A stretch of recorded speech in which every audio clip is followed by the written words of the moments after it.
Le doy la bienvenida al estudio al diputado Santiago Krill. Santiago es parte de la bancada del PAN en la Cámara de Diputados, es vicepresidente de la mesa directiva de la Cámara de Diputados y presidente de la Comisión Política del PAN. Bienvenido, gracias por estar aquí, Santiago. Muchas gracias por invitarme, Guillermo, con mucho gusto. Te he visto muy activo en el tema que tiene que ver con nuestro gremio, con el gremio de los periodistas. Primero, aportando una defensa pública respecto a la fragilidad en la que se encuentra el gremio, con hoy ya 8 asesinatos en lo que va del año. Desafortunadamente hoy fue asesinado un colega en Michoacán, pero también con las descalificaciones cotidianas que recibimos, también me ha tocado a mí alguna vez, desde Palacio Nacional. ¿Cómo ves este panorama hacia la prensa que estamos viviendo en el país, Santiago? Mira, es por una parte un problema humano, un problema de violación de derechos humanos. ¿Qué mayor valor tiene un ser humano que su vida? En lo que va de esta administración son 50 homicidios de comunicadores. En lo que va de este año son 8. Y de defensores de derechos humanos son 90. Entonces, pues digo, esto es algo cotidiano. En primer lugar, para decir esto no, y esto no puede seguir, primero porque la vida es el valor mayor que uno puede proteger, pero también tiene que ver con nuestro sistema democrático, porque no es solamente un problema que están teniendo, digamos, desde el punto de vista de violencia, lo que se entiende por violencia, sino también se está teniendo un problema de acoso, de exhibición, de presión desde el gobierno, desde la presidencia de la República. Y esto es gravísimo. ¿Por qué? Porque entonces, poco a poco, las voces críticas quieren que se vayan diluyendo. ¿Para qué? Para que sobresalgan las opiniones únicas. Y eso es lo más antidemocrático que puede haber. ¿Por qué? Porque la democracia está hecha de la pluralidad, es decir, de gente que piensa diferente. Y de la crítica. Y de la crítica. La opinión crítica es fundamental en una democracia. Entonces, cuando viene desde el poder ese acoso, esa presión, pues tiene un efecto multiplicador en los comunicadores, en los medios de comunicación, en los dueños de los medios de comunicación, en todo, digamos, lo que va siendo los instrumentos mediante los cuales el ciudadano común se informa. Porque paralelamente a la libertad de expresión y a la libertad de ejercer libremente el periodismo, existe el derecho a informarse. Es decir, en una sociedad democrática la información es fundamental porque es la mejor manera de poder tomar bien las decisiones. Hoy el presidente otra vez volvió sobre Loret, exigió que diga el monto de sus ingresos, se comparó con los periodistas que él cita con frecuencia y dice que frente a los salarios que reciben esos periodistas él es pobre y que frente a lo que reciben los empresarios de los medios él está en extrema pobreza. Y Loret le respondió, mejor dinos el salario de José Ramón López Beltrán, tu hijo, que se volvió millonario de la noche a la mañana y que puede vivir en una casa de ricos, que es la Casa Gris, en Houston, le respondió Loret. ¿Has ofrecido, Santiago, personalmente asumir de la defensa de periodistas que son acosados o asediados desde el poder? Sí, mira, aparte de estar en la actividad política y ser diputado federal, soy abogado. Entonces he ofrecido a quienes estén siendo perseguidos, acosados o que se les intente exhibir de cualquier comunicador o periodista que quiera tener una asesoría. Estamos abriendo una página, es www.noestansolos.mx. Pueden tomar, por supuesto, nota de ello.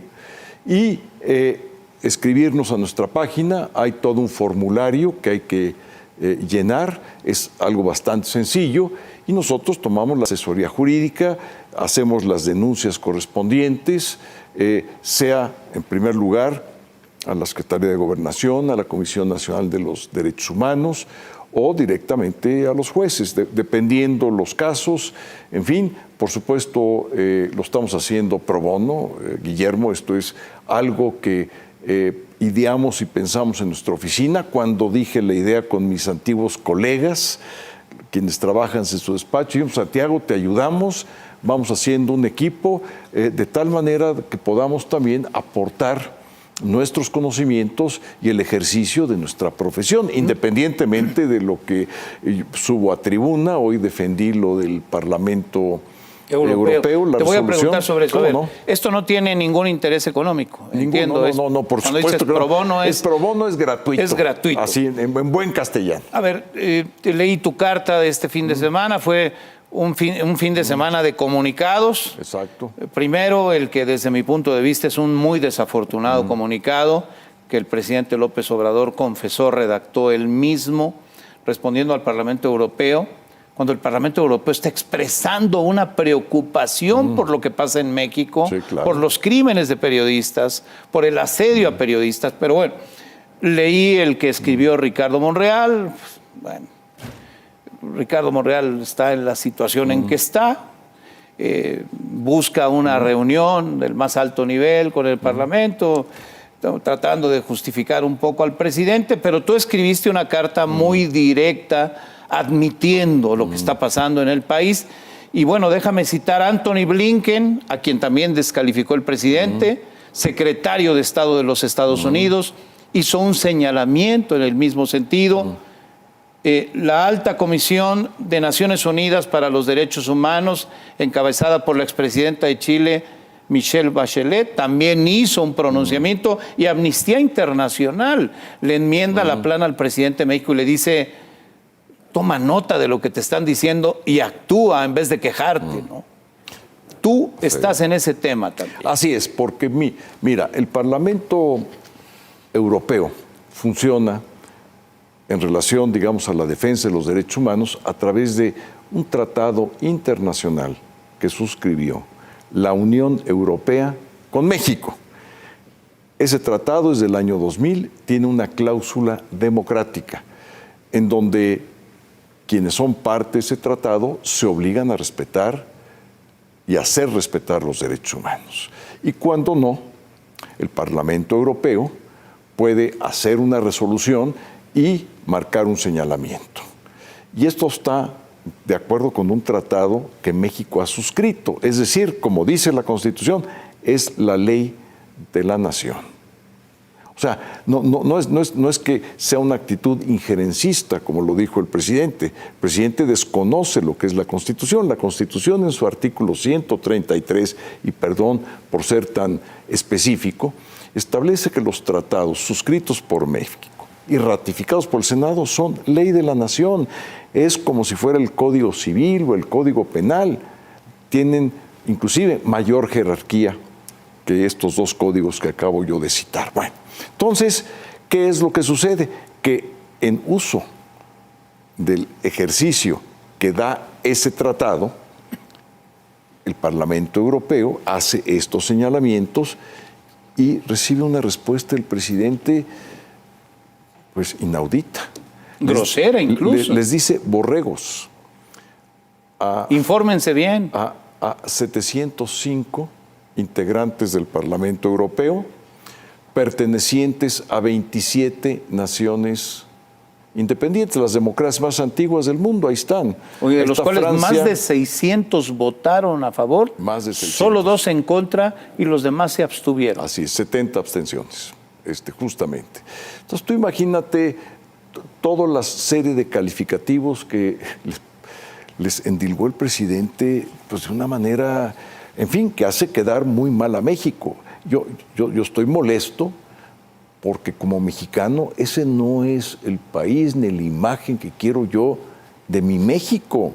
Por supuesto que el jefe del Estado mexicano llame borregos a quienes son electos en las democracias más antiguas del mundo y que además están ejerciendo una crítica, un señalamiento al amparo de un tratado suscrito por México, que México y el Senado ratificó y que es ley de la nación. Sobre hechos reales. Sobre hechos reales, cuando nuestra Constitución, además, Guillermo, que es muy importante, en el artículo primero, en el párrafo primero de nuestra Constitución, se establece que los derechos humanos de los tratados son derechos que están dentro del bloque constitucional. Es decir, son los que tienen mayor jerarquía sobre cualquier otra ley, sea federal, sea local, en fin. Entonces, esto es muy importante también que se sepa.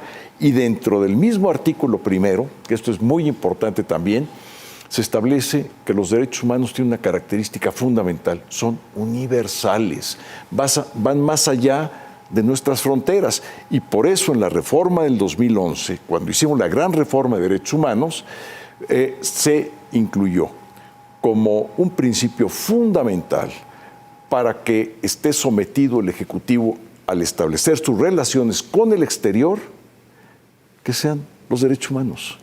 Artículo 89, fracción 10ª. Bueno, ahí está. Entonces, lo que está haciendo el presidente está violentando la Constitución al hacer o al rechazar los señalamientos de algo que está en un tratado, de algo que está convenido, que es ley de la nación.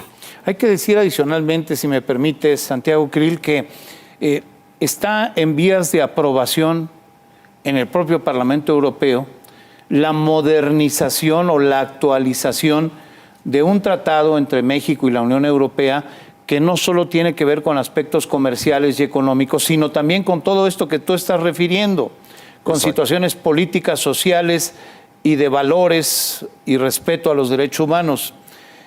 Esos eurodiputados a quienes el presidente llamó borregos tendrán que dar su voto para ratificar esa modernización del tratado que se ha detenido por 2 años y que ahora estaba en vísperas de firmarse. De hecho, ahora que estuvo el ministro de Asuntos Exteriores de España en el país la semana anterior, ofreció su respaldo a México antes de esta carta para apoyar en el Parlamento Europeo la ratificación del tratado. Es un balazo en el pie, como decimos comúnmente. Es algo incomprensible.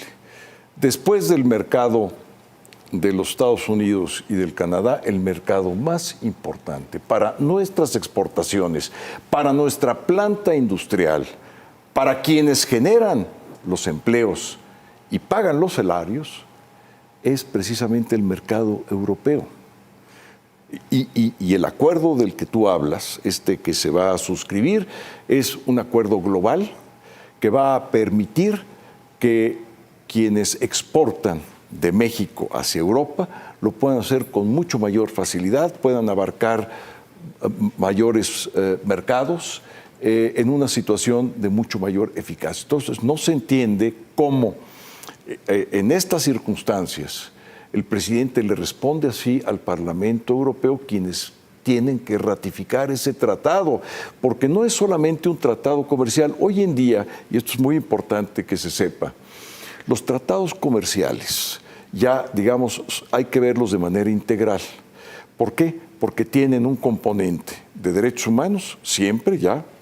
Es decir, ya un país desarrollado, con una democracia consolidada, quiere tener tratos comerciales, sí, pero con quienes estén respetando los derechos humanos. Y no solamente supone un respeto a los derechos humanos. Supone un respeto a los derechos humanos y tienen otro componente muy importante, que la economía de ese país sea una economía sustentable en materia de medio ambiente. Entonces, el componente, digamos, de medio ambiente y de derechos humanos es fundamental para la economía del país. ¿Por qué? Porque nuestro motor, lo que hoy está sosteniendo esta economía, para que se escuche bien y se escuche claro, son las exportaciones que se hacen a través de nuestra planta industrial. El tratado que tenemos con Estados Unidos y con Canadá es el gran motor, el tratado que tenemos con Europa y el tratado que tenemos con Asia. Son los motores que están moviendo la economía. Ahora que hablas de esto, ¿camina o no camina, hablando de derecho ambiental y de cuidado del medio ambiente, por el cambio climático. ¿Camina o no camina la reforma eléctrica, Santiago? Parece claro que no entra en este periodo, ¿no? Están las cosas y aunque demasiado quieran complicadas. meterle en este periodo, Guillermo, No hay esa cómo. reforma no va a caminar nunca, y no va a caminar porque es un retroceso, es la pérdida de la competitividad del país, es la pérdida del empleo, es la pérdida de una parte muy importante de nuestra economía, es la negación del cumplimiento de los contratos, es la violación de tratados internacionales, de tratados comerciales, de tratados de medio ambiente, es un retroceso hacia los años 60, es el regreso de los grandes monopolios de Estado que lo único que hacen es endeudar a la economía para que muchas generaciones sigan pagando esas deudas. No lo vamos a permitir, el presidente lo sabe, queríamos un diálogo para decir nuestras razones por las cuales no íbamos a aprobar esta reforma constitucional. Ese diálogo Está detenido. está detenido, en sus términos está pausado. No sabemos Le pusieron cuándo. pausa al diálogo. Bueno, por eso le pusieron pausa a ese diálogo. Bueno, pues nosotros dialogamos, pero nuestra idea es muy clara. No vamos a aprobar ni su reforma eléctrica para que se escuche con claridad.